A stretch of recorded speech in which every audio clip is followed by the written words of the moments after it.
تو و با کسی که با تو هم فکر است جوابم چنین است. بسیار سفسطه نخو.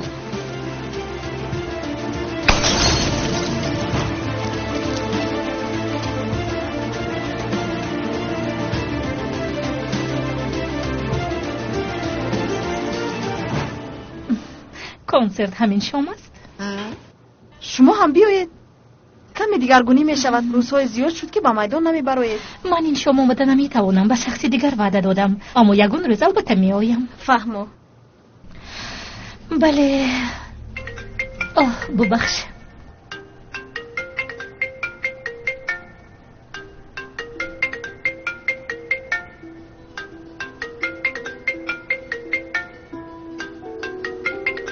اجه جواب نمیدهی؟ اگر مرد باشد از نام من با او سلام بگو. الو چیچک جان. الو اپای اجه چی حال داره؟ خوبم، تو چه حال داری؟ بعد در اینجا دلگیر شدم. با کم زنگ زنید همه با کناتیات رویم. اگر شما زنگ زنید نمیگوید. اگر در این موضوع با اکات صحبت کنی بهتر میشد. چرا؟ چی شد؟ چیچک جان با اکات صحبت کنی بهتر میشود.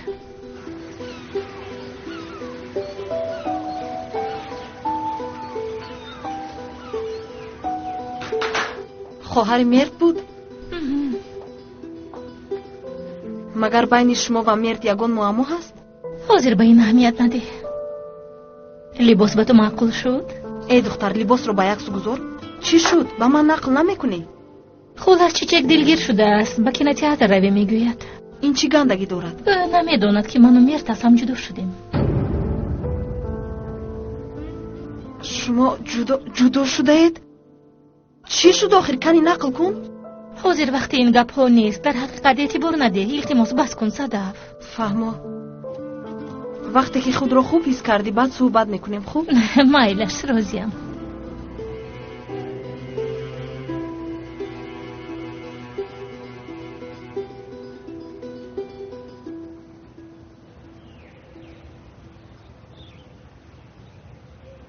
پسرم، مادرت کی اومدنش را به تو گفت؟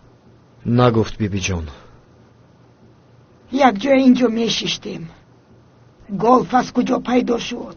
من هیچ نفهمیدم. بیبی جان، در این دنیا یگان خوشدامنی هست که از کلینش راضی باشد. برایم بسیار عجیب است. با پیجه صحبت کردم. گفتم که یک جای با کناتیات رویم، اما با اکات صحبت کن گفته تلفن رو خاموش کرد. برای چی اپای ایجه چونی رفتار کرد؟ مناسبتت با ایجه بد است؟ گوش کن، ایجه دختری خوب است. هنگامی در بیمارخانه بودنت او شب و روز در برت بود. از گیریت چشمانش برم کرده بودند. اکا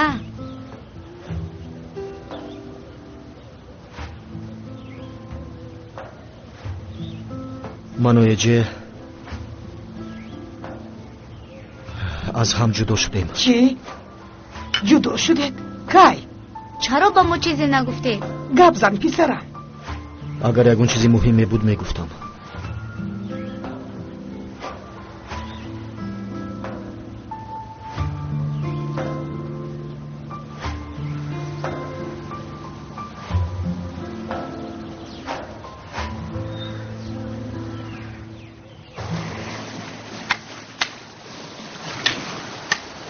این را این طور شکسته نمیتوانی دوستم. باید سخت‌تر زنی. چه خیلی که خاله نیلگون را زدی. چه خیلی که امک کمال را زدی. این طور نگاه نکن قادر. میدونی که من راست میگویم. میدونم ایبا، میدونم. ای دوستم اگر دانی برای چی این طور رفتار میکنی؟ کمی بود که بسرت زنگ میزدم. همه خاطر میشود گفته زنگ نزدم. لیکن من غمگین شدم. تو برای چی این کارها رو میکنی؟ نمیدونم، غضبم را اداره کرده نمیتونم. نه همش خوب می شود.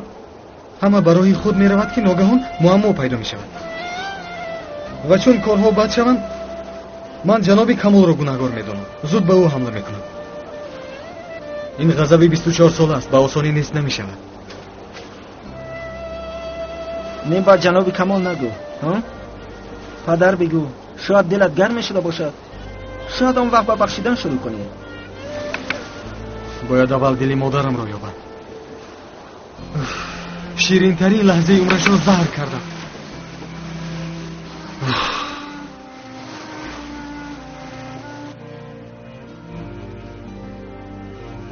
ما حاضر در حقیقت به عدنه برمیگردیم. بله، در حقیقت به عدنه میرویم. اینجا اومدنمون بیعقلی بود. من فکر کردن نتوانستم. آخر حادثه های آنجا ما رو اینجا آورد. در آنجا تو رو دزدیدند، سنگسار کردند، کارخانه رو ولنگار کردند.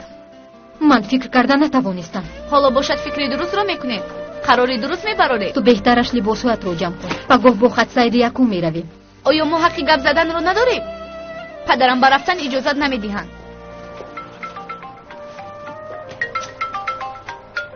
خود دیر زنگ میزنند. جواب ده. بگو که زود به خونه بیاید. در خانه ایم خودیر. فهمو همراه با ایبا اومده ایستاده است.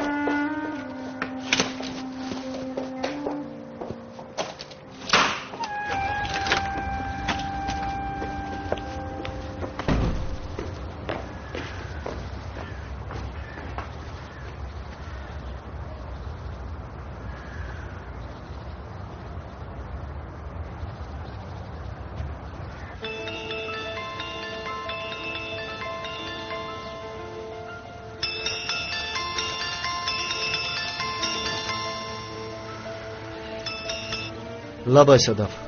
مرد چی حال داری؟ خواستم آوازت رو شنوم. خوبم. با فکرت باید چخیل باشم. تو چی حال داری؟ تو بی‌وفا بودی. با رفتن باری هم زنگ نزدی. تو رو یاد کردم. گوش کن چی میگویم. این شام گروه ما کنسرت میدهد. تو هم بیا. آنجا کمی صحبت میکنیم. اجی در کجاست؟ او رو هم گرفته بیار کمی خورسندی کنیم. صدف حالا تابم خیره است. کمی التماس گپم رو رد نکن. صدف لطفاً. جواب نه رو قبول نمیکنم. این شام اومده صدف رو دستگیری میکنی. مرا فهمیدی؟ مایلش در کجا؟ سراغه رو روان میکنم. ولی اجی از این خبردار نشود. خوب؟ چی شد؟ بین شما یگان مشکلی هست؟ بعداً صحبت میکنیم. فهمو.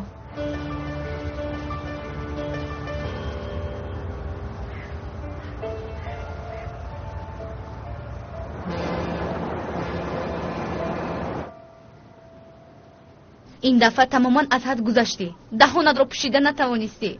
اکنون توانی دل مادرم را یاب.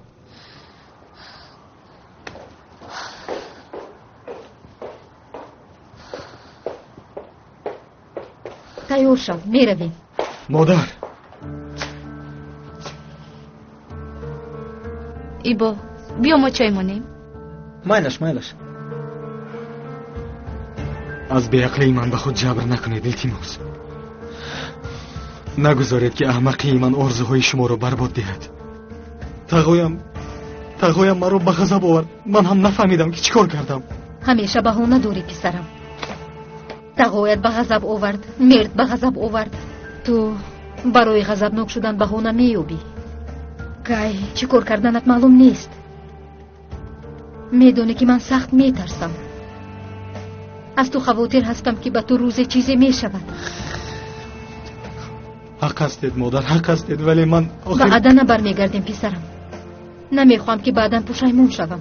آنگاه من تمام عمر خودم رو نمیبخشم. تو قرار اویله‌دار شدن رو به اختیاری من گذاشتی. من قرارم رو دادم. برمیگردیم.